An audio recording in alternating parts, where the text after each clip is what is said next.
and gentlemen, welcome back to the House of the Dragon, episode 2. My little opinion piece, review, what do you want to call it. Which are apparently the only videos on House of the Dragon that don't get me relentlessly harassed. With that said, I will now dub this episode the Patriarchy episode and cue your hate comments. Shower me in your hate. Do it. Do it! Well, we're waiting. But really, we'll start with, they actually gave us an... God damn it, as I start recording, I always knock over... I'm not an alcoholic, I'm very professional, I swear. We'll edit this out in post. Jim!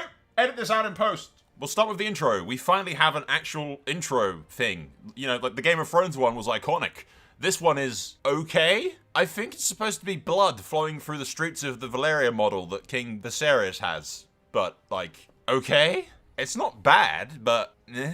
Am I the only one that was expecting, you know, more? Like, why not stick with the overhead view of Westeros and show us different areas and, you know, update it every, you know, couple of episodes to include new places like Old Town or Driftmark and Runestone, Stepstones and shit like that? No? Is it just me? Let me know in the comments, because I'm genuinely curious as to whether or not you guys like the intro to this, because I don't necessarily hate it, but I don't love it. I was expecting something completely different. And now for something completely different. Shit is happening in the Stepstones. This is what they introduce us to. Crabs eating people's feet. That's what I always wanted to see. That's all I wanted. Let's do this. Woo! Yeah, baby! That's what I've been waiting for. That's what it's all about. Woo!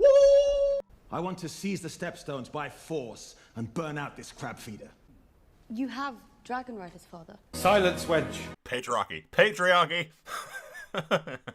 Oh, come and see the violence inherent in the system! Help, help, I'm being repressed! Paid no mind. I thought I might have had some insight. So young. Patriarchy. Patriarchy. Everyone look at the patriarchy. Dog, you seeing this? It's patriarchy. I do fear what Rhaenyra might think. What does it matter, Your Grace? Patriarchy. Patriarchy. It's happening again, dog. Where's the other dogs gone? Here is the hard truth, which no one else has the heart to tell you. She's about to reveal the patriarchy. Sexist, and that the patriarchy cannot be touched. Patriarchy. Patriarchy. Fucking patriarchy. Look at it. Look at it. Everyone pay attention. Did you hear that? Did you hear that, eh? That's what I'm on about. Did you see him repressing me? All jokes aside, though, this is the Dance of Dragons. It did start because half of Westeros didn't want a female on the Iron Throne, even one known as the Realm's Delight, who promptly went along to delight herself with the Kingsguard selection, picking from among the knights of Westeros their nobility ancient and storied, their deeds widely... Ooh, look at that handsome Dornish bloke. Be welcome, Sir Criston. Let's pick him! The princess fancies herself some Dornish spice, if that wasn't real obvious. Just remember, princess, when shaking hands with a Dornishman, check your fingers afterwards, because he's probably nicked one. Again, though, jokes aside, it's quite nice to have a little bit of backstory into Criston Cole, and I do hope they continue to flush out his story a little bit, because I'd really like to know how the hell his father came from being in Dorne to Blackhaven and then became the steward of Blackhaven. Considering the princess intends to try to get into his pants, I'm assuming she'll try to get to know him better, therefore telling us all about him. So for once, a Targaryen being horny is going to be informative, rather than starting a war... Never mind. Let's see how the king's love life is going. That I wouldn't have to bed you until I turned 14. Okay, never mind, moving on. Next scene, I'm not talking about this, next scene. Although this next scene is not much better, considering Alicent is basically being forced by her father to seduce an old dude, the father of her best friend, so that she can replace her recently dead mother. Welcome to the Game of Thrones. And if you think that's weird, you should probably start praying to any god that will listen, hoping to shit that they cut like 90% of Daemon's really weird, creepy shit that he does. But speaking of Prince Daemon, he's taken Dragonscone. Wait, did I just say Dragonscone? Fuck it. Dragonscone! He's taken the island and he's stolen a dragon egg. He's really, really pissed that the girl's now heir, because, of course... To give a woman power is like to give a gun to a monkey. And I'd just like to take a moment to say this is my favorite scene of the entire episode. Just look at it. Look at the scale difference between Caraxes and Syrax. Holy crap, like, fuck. I love how the dragons are so, like, different from each other and, like, distinct and unique. It's true to the books, and I fucking adore it.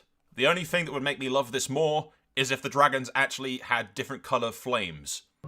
But I don't think we'll see that, unfortunately. We never see that, it sucks. I really wish they would, but, eh. The princess gives her uncle a stern talking to. You'll need to kill me. So do it. Because of course Daemon doesn't actually hate his niece. He wants in her pants. There's a complete difference. But he throws the dragon egg at his niece like a football, and she fucks off back to King's Landing to receive some glorious news. Though not before it's revealed that Daemon isn't actually getting married to his whore, and his whore isn't actually pregnant. We were to be wed? On the morrow. I ensured long ago that I would never be threatened by childbirth. Good. Children can be such irritating creatures. It was all just a ploy to piss off his brother and get a rise out of him, I guess. This is one of the first deviations from the books, although admittedly the Fire and Blood book that covers Dance of Dragons was written by a maester from a maester's perspective, and is a unreliable source. So this is one instance where the show is showing us what actually happened, as opposed to what the maesters would later write about Daemon. Which does bring into question how much of the kinky weird shit that he does later on is actually true or not. But ultimately, I don't really care about Daemon's whore. It's not a particularly interesting character to me. Still, it's interesting to see the little bits of deviations from what the maesters wrote to what actually happened. Anyway, back to the fantastic news from King's Landing.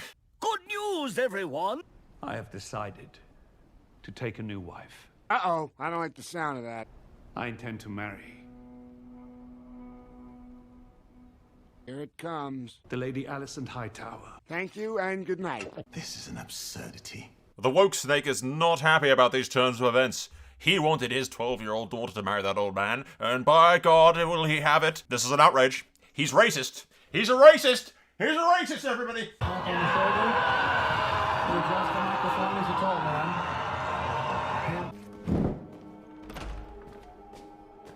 The Wokesnake, mortified at this show of clear racism, storms out of the king's chambers and fucks off back to his island, where he attempts to solicit the help of one Prince Daemon Targaryen, freshly eggless and whoreless. You've heard of the troubles in the Stepstones.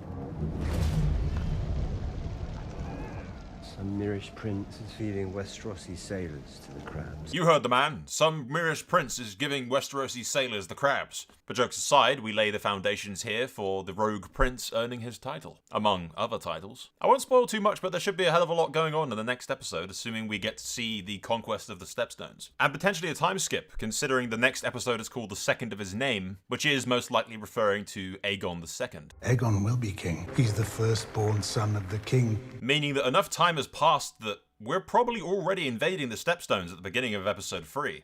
The matter of the Stepstones is regrettably urgent. There's a lot of build-up right now for the wars to come. And that's fine. Game of Thrones isn't just about the action, it's also about the court intrigue and the politics and all that kind of stuff. And there's a lot of character development and story that needs to be put into effect before the shit hits the fan. But shit is starting to hit the fan. I look forward to the next episode. I hope it's a little bit more exciting. Although I do come from the perspective of having already known everything that's going to happen in the Dance of Dragons. So this episode felt like a recap of shit that I already knew. That's not the show's fault and not something that they can really avoid. But the Stepstones should be really cool. I'd really hope we get to see Runestone as well, and Daemon's actually current wife that he just shits on constantly. Plus the friendship, or I should say ex-friendship, between the princess and Alicent Hightower falling apart at the seams because she's going to be banging her dad. Look, Ray, I'm your new mum. I'm sure that'll go down well. But I look forward to the next episode. I'm hoping for some more action. The Stepstones should definitely provide that. We'll get to see some dragons burning shit. And that is probably my favourite part of this entire thing, the dragons. Show me more dragons. Show me Vhagar showing up at the Stepstones and just burning shit. They said, actually, that Vhagar may be nesting along the shore of the Narrow Sea. So, fuck it, have Vhagar show up during the Stepstones. That would be cool. That's got to be foreshadowing for Vhagar showing up, right? But Vhagar still lives. Dragon keepers believe she made home somewhere on the coast of the Narrow Sea. At any rate, we'll find out next week, I suppose. That's all for now. I thank you for watching Solent. Shit, I hit my fucking cider cans. God damn it. Cut! Cut! Edit it out. Edit it out.